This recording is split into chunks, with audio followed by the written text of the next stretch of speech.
Haberleri izlerken hani o milyonlara seslenen, kitleleri peşinden sürükleyen karizmatik bir liderin ekrandaki figürüne baktığında muhtemelen şey diye geçiriyorsundur.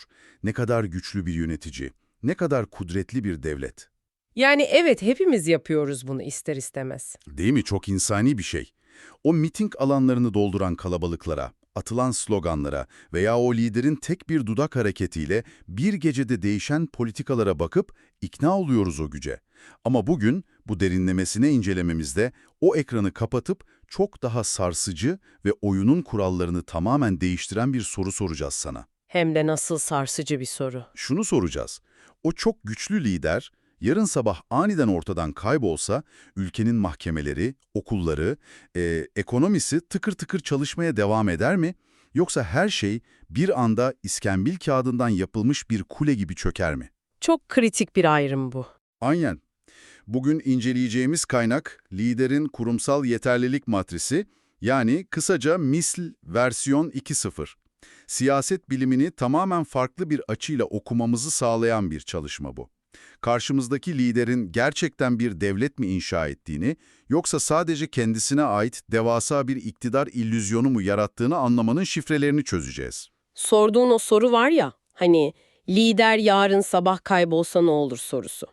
Bu aslında siyaset biliminin kalbindeki en temel, en karanlık korkulardan birine işaret ediyor. Nasıl yani? Biraz açar mısın bunu? Şöyle düşün, insan doğası gereği karmaşık sistemleri anlamlandırmak için onları yüzlerle, isimlerle, hatta çoğu zaman kurtarıcı figürlerle özdeşleştirmeyi seviyoruz. Bizim için o yüz, o devlet demek oluyor. Oysa bu matris bize sistemin gücünün liderin o anki kudretiyle hiçbir ilgisi olmadığını çok sert bir şekilde yüzümüze vuruyor. Yani o kalabalıkların veya karizmanın bir önemi yok diyor matris. Kesinlikle yok. Asıl ölçüt o devletin kurumlarının yöneticisiz de işleyebilme kapasitesidir. Kurumlar ancak liderin yokluğunda hayatta kalabiliyorsa gerçekten bir devletten bahsedebiliriz. Aksi takdirde izlediğimiz şey sadece çok iyi sahnelenen bir tiyatro oyunudur. O tiyatro benzetmesi çok doğru aslında. Çünkü kaynak metnimizde tam bu noktada bizi eski alışkanlıklarımızdan silkelenmeye zorluyor. Matris'in neyi ölçmediğini en baştan çok net çizmişler. Orası çok önemli. Bu metni okurken aklıma hep şu klasik ev satın alma senaryosu geldi benim.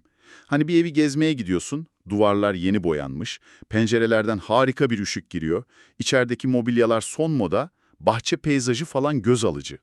Çoğumuz o an evin o parlak, makyajlı dış görünüşüne vuruluruz. Tabii, kim vurulmaz ki?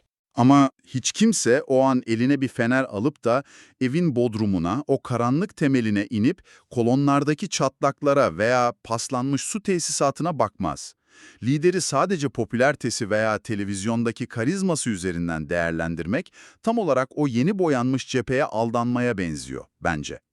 Çok çok doğru bir analoji bu. Kolonlara bakmak lazım.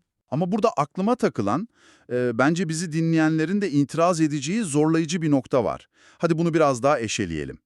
Diyelim ki bu karizmatik lider ülkenin ekonomisini tek başına şaha kaldırmış, her yere yeni yollar, devasa köprüler, hastaneler inşa etmiş. Evet. İnsanların cebine giren para artmış sonuçta.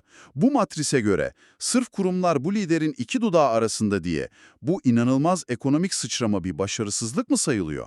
Yani sonuçlar ortadayken sürecin nasıl işlediği gerçekten bu kadar hayati mi? Şimdi görünürdeki o büyük başarıların neden yanıltıcı olabileceğini anlamak için kaynağın ana mantığına inmemiz gerekiyor. Matris, karizmayı, ideolojiyi ve hatta o anki ekonomik göstergeleri bilinçli olarak denklem dışı bırakıyor. Neden peki? Para giriyor sonuçta ülkeye. Çünkü kurumları bypass ederek sadece kendi yeteneği veya inisiyatifiyle ekonomi çarklarını döndüren bir liderin kurduğu sistem, devasa bir çadırdan farksızdır. Çadır çok görkemli olabilir, içi inanılmaz lüks olabilir. Ama o çadırı ayakta tutan tek bir ana direk vardır. Ve o direkte liderin kendisi. Aynen öyle. Yabancı bir yatırımcıya düşünelim mesela. Ülkeye geliyor, yolları, köprüleri ve büyüyen o dinamik pazarı görüyor ama sonra bir şey fark ediyor. Yaptığı 10 milyonlarca dolarlık yatırımın, imzaladığı sözleşmelerin garantisi bir mahkeme veya sağlam bir hukuk sistemi değil, sadece o anki liderin onayı. Kendisi. Sadece liderin onayı. Bu ne demek peki? Lider hastalandığında, kararını değiştirdiğinde veya bir seçimde iktidarı kaybettiğinde o yatırımın bir saniyede buharlaşabileceği demek. Risk çok büyük yani. Hem de nasıl? Gerçek bir kurumsal devlette iktidar yasalarla sınırlandırılmıştır. Mülkiyet politik iklimden bağımsız olarak güvence altındadır ve liderin değişmesi devlette bir sistem krizine yol açmaz. Kişiselleşmiş rejimlerde ise her şey o tek direğe bağlıdır. O direk çekildiği an ekonomi de, güvenlik de o lüks çadırla birlikte yatırımcıların başına çöker. Yani evin boyası ne kadar güzel olursa olsun, kolonlar çürükse o ev ilk depremde başımıza yıkılacak diyorsun. Tam olarak bunu diyorum. O halde karizmayı, anlık ekonomik rüzgarları veya ideolojik söylemleri bir kenara bırakıyoruz. Bu evin kolonlarını, o temel direklerini nasıl ölçeceğimize odaklanalım şimdi. Matrisin kalbindeki 8 temel kriter tam bu noktada devreye giriyor. Her birine 0 ile 4 arasında puan vererek 32 puanlık bir sistem sunmuş araştırmacılar. Evet, gayet net bir matematiksel modelleme yapmışlar. Kaynak bunları bazı temellere oturtmuş. İlk olarak kurumsal otonomi kavramı var karşımızda. Yani yargı, parlamento veya seçim kurulları kendi başlarına karar alabiliyor mu sorusu. Ama açıkçası bu bana hep biraz ütopik geliyor. Neden ütopik gelsin ki? Ya dünyanın neresine gidersen git, hani en gelişmiş demokrasilerde bile bir parlamento veya mahkeme illaki iktidarın siyasi renginden biraz etkilenmez mi? Buradaki o otonomi ayrım çizgisi tam olarak neresi? Tabii ki hiçbir kurum bir fanusun içinde siyasetten tamamen izole yaşamaz, illaki bir etkileşim olur. Ancak kurumsal otonominin test edildiği yer, o kurumun devletin yürütme gücüne, yani başkana veya başbakana hayır diyebilme kapasitesidir. Etkilenmek başka, itiraz edebilmek başka diyorsun. Aynen öyle. Etkilenmek başka şeydir, birer onay makamına, bir mühür merciğine dönüşmek başka şey. Örneğin bir mahkeme düşün, sıradan bir vatandaşı devletin en tepesindeki güce karşı koruyacak bir karar alabiliyor mu? Ve daha da önemlisi, o karar gerçekten uygulanıyor mu? Kağıt üstünde kalmıyor yani. Kesinlikle. Ya da parlamento, önüne gelen devasa bütçeyi gerçekten satır satır inceleyip biz bu harcamayı onaylamıyoruz diyerek yürütmeyi durdurabiliyor mu? Eğer bu kurumlar sadece yürütmenin aldığı kararlara hukuki bir kılıf uydurmak için çalışıyorsa orada otonomiden asla bahsedemeyiz. Matrisin ölçtüğü şey otonominin kusursuzluğu değil, fren ve denge mekanizmasının pratikte işleyip işlemediğidir. Fren mekanizması demişken hemen ardından gelen ve bence sistemin en büyük stres testi olan o kritere geçelim. İktidarın devamlılığı, yani lider değişimi süreci. Ah evet, en kilit noktalardan biri. Bir liderin görev süresi dolduğunda veya beklenmedik bir şekilde diyelim ki sağlık sorunları yüzünden aniden görevden ayrıldığında ne oluyor sorusu. Yetki devri anayasal çerçevede sakin bir şekilde mi gerçekleşiyor, yoksa herkes şimdi başımıza ne gelecek diye bir kaos paniğine mi kapılıyor? İktidarın devamlılığı mekanizması, az önce bahsettiğimiz o çadırın direği yıkıldığında devreye girmesi gereken ana yedek sistemdir. Kişiselleşmiş rejimlerde liderler genellikle kendilerinden sonra gelecek güçlü, profili yüksek bir figür bırakmak istemezler. Neden istemesinler ki? Kendi miraslarını korumak için mantıklı değil mi? Teoride evet ama pratikte hayır. Çünkü herhangi bir alternatif onların o anki mutlak gücünü tehdit eder.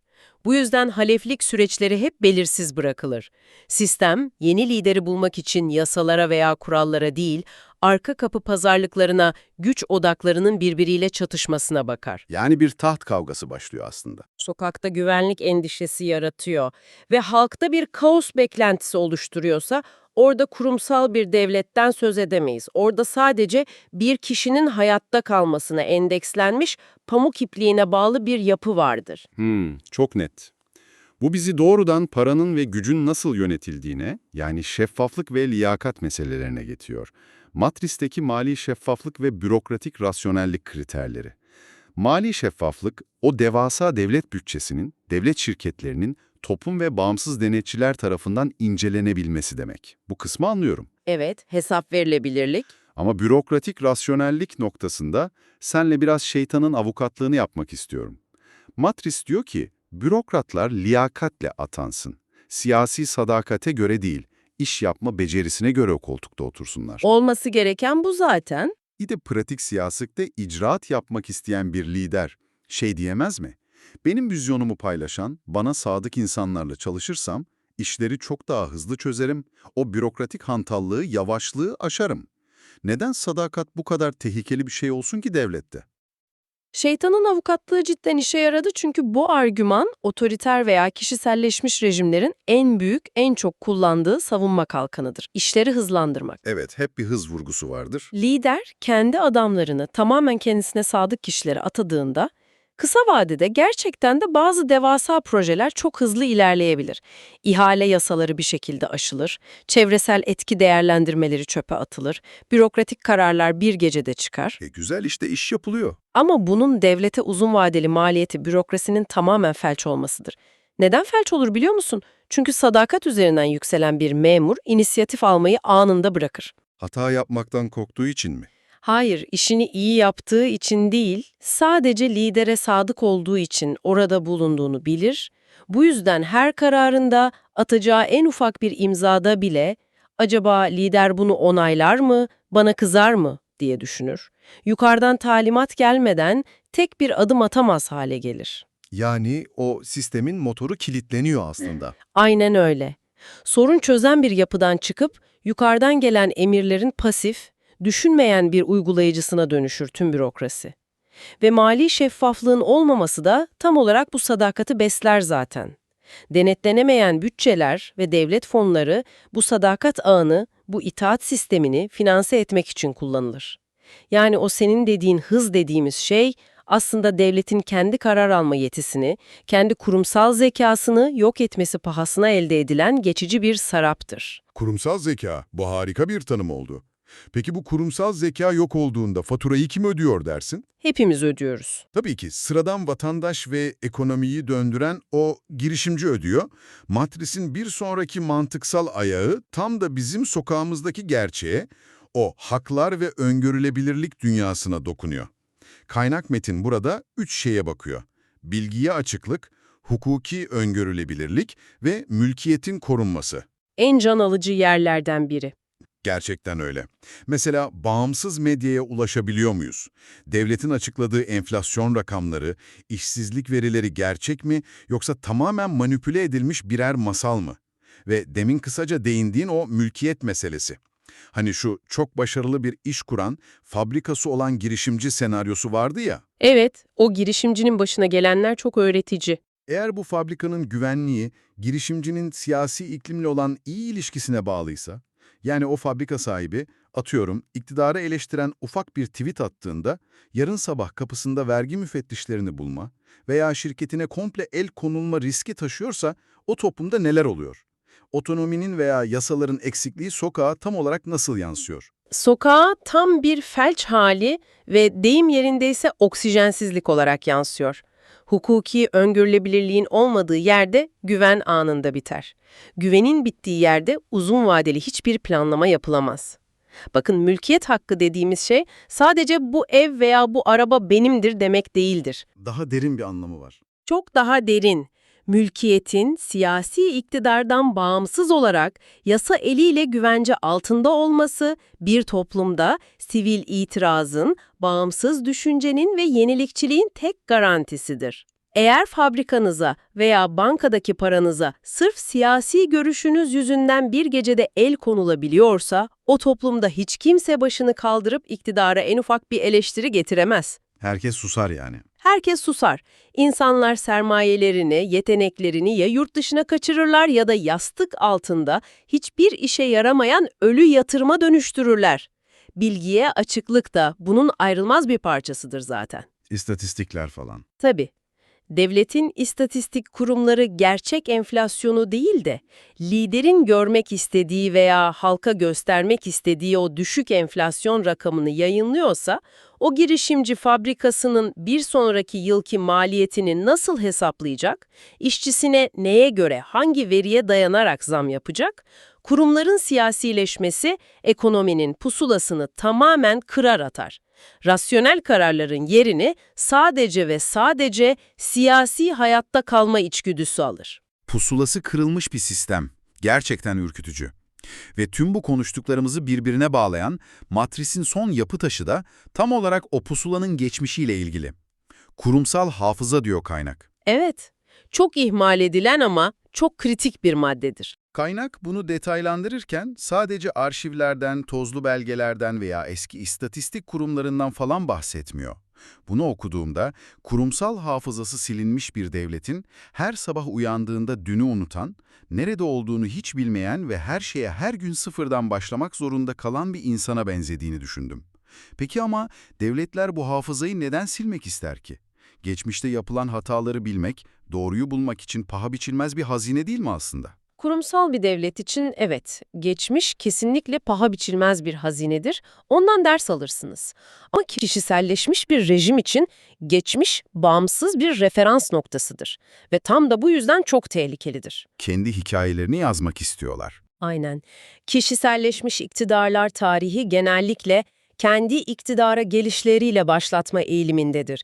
Bizden önce hiçbir şey yoktu, ülke karanlıktaydı, her şeyi biz başlattık diyebilmek için devletin kendi geçmişiyle, otonom kurumlarıyla olan o organik bağının koparılması gerekir. Hafızayı silmek operasyonu. Ta kendisi, üniversitelerin özerkliği zayıflatılır, bağımsız araştırma kurumları susturulur veya kapatılır.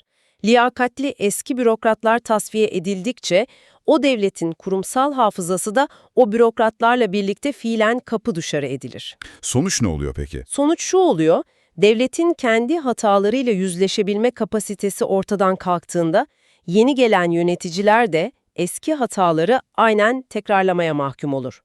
Matris'in bu kriteri bize çok net şunu söyler, geçmişini saklayan veya siyasi çıkarları için sürekli yeniden yazan bir sistemin sürdürülebilir, sağlam bir gelecek inşa etmesi imkansızdır. Evet, 8 kriterlik haritayı önümüze çok güzel serdik bence. Şimdi gelelim bu işin o puanlama ve sonuç bölümüne. Hani o kolonların ne kadar sağlam olduğunu test etmeye. Matris, demin dediğimiz gibi toplam 32 puan üzerinden devletleri bir skalaya oturtuyor. Hı hı. 28 ile 32 puan arasındakilere kurumsal lider diyor. Yani kurumların liderden tamamen bağımsız nefes alabildiği, tıkır tıkır işleyen otonom yapılar. Puanlar 16 ile 21 bandına falan gerilediğinde hibrit lider profili başlıyor. Yani arafta kalan sistemler. Aynı. Bir yanda kişisel güç arzusu var, diğer yanda buna direnmeye çalışan kurumlar var. Ama skalanın en dibine indiğimizde, o 0 ile 4 puanlık karanlık uçuruma geldiğimizde, metnin gösterişçi kişiselleşme dediği o son kategoriyle karşılaşıyoruz. En tehlikeli nokta orası zaten. Ve bence kaynak metindeki en zihin açıcı kavramlardan biri tam burada karşımıza çıkıyor. İngilizcesiyle Continuous Stress Index, yani devamlılık stres endeksi, kısaca CSI. Evet, bu ölçüm metodu çok yaratıcı gerçekten. Kurumsal dünyada, hani şu startup ekosisteminde falan kilit adam riski diye çok bilinen bir kavram vardır. İngilizce'de bus faktör, yani otobüs çarpma faktörü derler buna. Şirketin kurucusuna veya o tek dahi yazılımcısına yarın aniden bir otobüs çarparsa bu şirket çalışmaya devam edebilir mi sorusu. Devletlere uyarlanmış hali bu endeks. Tam olarak o. Bu matris o kilit adam riskini alıp devasa devletlere uyguluyor. Şu soruyu soruyor, o çok sevilen, uğruna mitingler yapılan veya o çok korkulan lider, siyasi sistemden bugün aniden kaybolursa, tam 12 ay sonra, mahkemeler, bütçe sistemi, eğitim, üniversiteler hala tıkır tıkır çalışıyor olacak mı? Bu testin neden stres endeksi olarak adlandırıldığını tam da bu 12 aylık projeksiyonda görüyoruz açıkçası. Çünkü bir liderin ardından sistemin gerçek, o makyajsız yüzü, o 12 ay içinde tüm çıplaklığıyla ortaya çıkar. Maskeler düşer diyorsun. Kesinlikle. Eğer liderin gidişi, o bahsettiğimiz kilit adam riski gerçekleştiğinde, sistem derin bir sarsıntı geçiriyorsa, karar mekanizmaları tamamen kilitleniyor, yabancı sermaye panikle ülkeden kaçıyor ve toplumun her kesimi hayatta kalabilmek için umutsuzca yeni bir baba figürü, yeni bir mutlak otorite arayışına giriyorsa, O zaman ne anlama geliyor bu? İşte bu aslında o ülkede bir devlet aygıtının hiç var olmadığı anlamına gelir. O çok övünülen şatafatlı parlamento binaları, Devasa adalet sarayları, koca bakanlık kompleksleri sadece taştan ve betondan ibaret birer tiyatro dekoruymuş demektir. Kurumların olmadığı, sadece tekil kişilerin olduğu o gösterişçi kişiselleşme dediğimiz dip noktada tam olarak burasıdır zaten. Güç sadece ve sadece merkezdedir. Tiyatro dekoru olan adalet sarayları.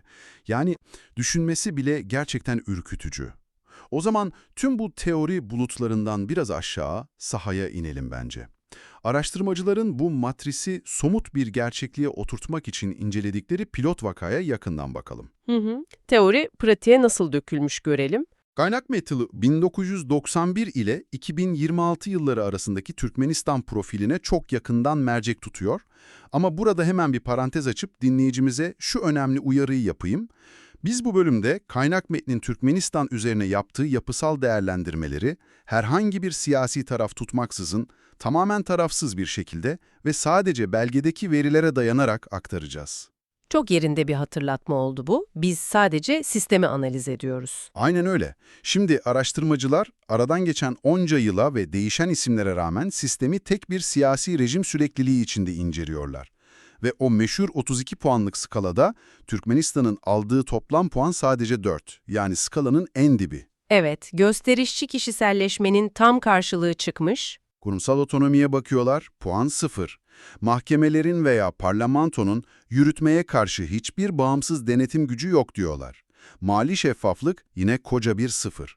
Peki bu sıfırlar sahada gerçekte nasıl bir mekanizmayla işliyor da 0 oluyor? Neden mesela şeffaflığın esamesi bile okunmuyor bu sistemde? Bu sıfırların arkasındaki o görünmez mekanizmayı anlamak için ülkenin ekonomik doğasına, köklerine bakmamız lazım. Türkmenistan muazzam hidrokarbon yani petrol ve özellikle doğalgaz rezervlerine sahip bir ülke. Raporlara göre bu devasa enerji ihracatından elde edilen gelirler tamamen kapalı kapılar ardında yönetiliyor, şeffaflıktan uzak, kimsenin denetleyemediği devlet fonlarında toplanıyor bu paralar. Peki bunun şeffaflıkla doğrudan bağı ne? Şimdi siyaset biliminde rantiyer devlet diye bir kavram var, belki duymuşsundur. Hani şu yeraltı kaynaklarına sırtına dayan devletler.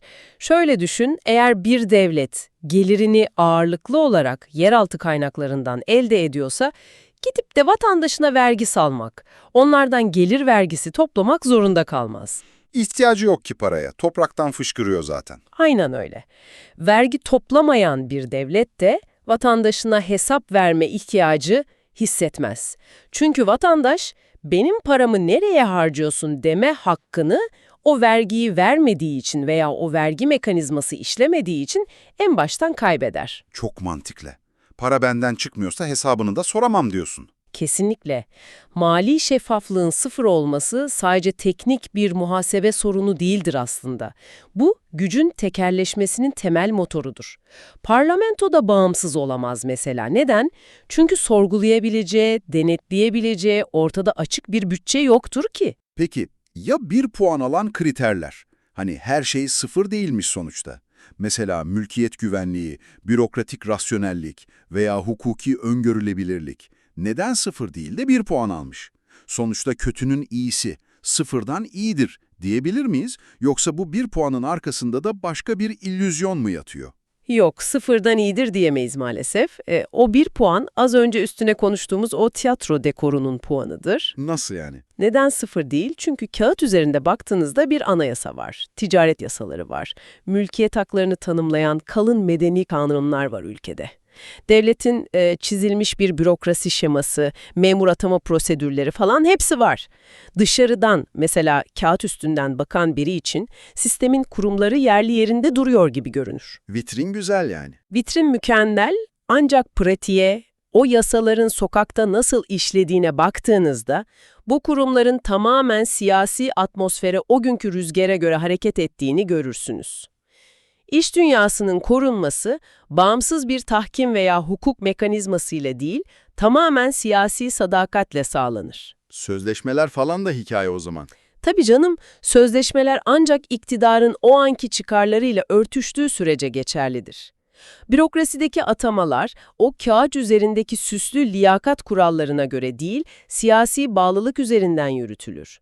Yani o bir puan sistemin gerçek varlığını değil, o vitrindeki göstermelik varlığını temsil ediyor. Gösterişçi kişiselleşme dediğimiz yapının o gösteriş kısmını oluşturuyor aslında. Anladım. Araştırmacıların ulaştığı bu 4 puanlık genel sonuç, o devleti yöneten liderlerin ahlaki karakterlerinin falan bir analizi değil. Bu, gücün tek bir elde nasıl yoğunlaştığının, kurumların nasıl tamamen devre dışı bırakılıp işlevsizleştirildiğinin çok net yapısal bir röntgenidir. O yapısal röntgen bize şunu söylüyor o zaman, sistem bütünüyle manuel kontrolde. Direksiyondaki kişinin o anki ruh haline veya kararlarına göre koca bir ülke yönetiliyor. Tam anlamıyla manuel bir uçuş. Otopilot yok, yedek sistem yok. Peki, geldik işin özüne. Tüm bu derinlemesine analiz, o 32 puanlar, sıfırlar, yapısal röntgenler falan, bunlar bizi dinleyen senin için, günlük hayatın için tam olarak ne anlama geliyor? Evet, asıl soru bu. Şunu söyleyebilirim. Bundan sonra haberleri izlerken, dünyadaki herhangi bir ülkenin seçimlerini, ekonomik krizlerini veya bir darbeyi okurken artık o eski gözlükleri takmayacaksın. Ekranda çok güzel konuşan, mega projeler açan, kalabalıkları coşturan o karizmatik yüzlere veya onların devasa vaatlerine kapılmayacaksın. Kapılmamak lazım. Gözünü o yüzlerin hemen arkasına, o evin temeline dikeceksin. Şu soruları soracaksın kendine. Bu ülkede kimseden emir almadan, telefona bakmadan çalışan bağımsız bir mahkeme var mı? Sadece işini iyi yaptığı için liyakatle terfi eden memurlar var mı? Devletin parasının kuruşu kuruşuna nereye gittiğini gösteren şeffaf bir sistem var mı? En kritik sorular bunlar işte. Kesinlikle. Eğer bunlar yoksa, o çok övülen liderin aslında kalıcı sağlam bir devlet inşa etmediğini, sadece ve sadece devasa, pahalı bir kişisel tiyatro sahnelediğini bileceksin. Çok doğru. Ve bu bölümü kapatırken, kaynak metnimizde hiç geçmeyen ama tüm bu anlattıklarımızı alıp bugünün dünyasına çok farklı bir boyuta taşıyacak kışkırtıcı bir soru bırakmak istiyorum sana. Merak ettim bak şimdi. Biz bu 8 kriteri, bu kurumsal yeterlilik matrisini hep devletler, hükümetler ve siyasi liderler üzerinden konuştuk, değil mi? Evet, hep devlet odaklı gittik. Peki ya günümüzün sınırları aşan, bütçeleri dünyadaki birçok devletin gayri safi milli hasılasından çok daha büyük olan o milyarlarca dolarlık devasa teknoloji şirketleri? Dijital hayatımızı, haber alma özgürlüğümüzü, bilgi akışımızı şekillendiren o tekel platformlara ve onların dünyayı kurtaracağını iddia eden, kitleler tarafından adeta tapılan vizyoner kurucu CEO'larına bu matrisi uygulasaydık, sence ne olurdu? İnanılmaz bir bakış açısı bu. Sonuçlar çok şaşırtıcı çıkabilirdi. Bence de o şirketlerin kaç tanesi gerçekten bağımsız kurullarla yönetiliyor, kaçı şeffaf kararlar alıyor, o çok sevilen, sahnede harika sunumlar yapan kurucu CEO'ya, yarın gerçekten bir otobüs çarpsa, inşa ettiği o teknoloji devleri tarafsız, kurumsal bir yapıyla çalışmaya devam eder mi? Yoksa o şirketlerin çoğu aslında bu matrisin en altındaki gösterişçi kişiselleşme çukurunda yaşayan, sadece kurucusunun iki dudağı arasına bakan dijital krallıklar mı? Cevabı düşünmesi bile insanı ürpertiyor açıkçası. Siyasette evin o parlak boyasına aldanmamayı öğreniyoruz artık matris sağ olsun. Ama galiba dijital dünyada o temelin çürük olduğunu henüz hiç fark edemedik. Bu soruyu cebine koy ve biraz düşün istersen. Gerçekten üzerinde uzun uzun düşünülmesi gereken bir konu. Bu zihin açıcı, eski ezberleri yıkan yolculukta bizimle birlikte o karanlık temele inmeye cesaret ettiğin için çok teşekkürler. Bir sonraki derinlemesine incelememizde yepyeni kaynaklar ve sarsıcı sorularla buluşmak üzere, hoşça kal.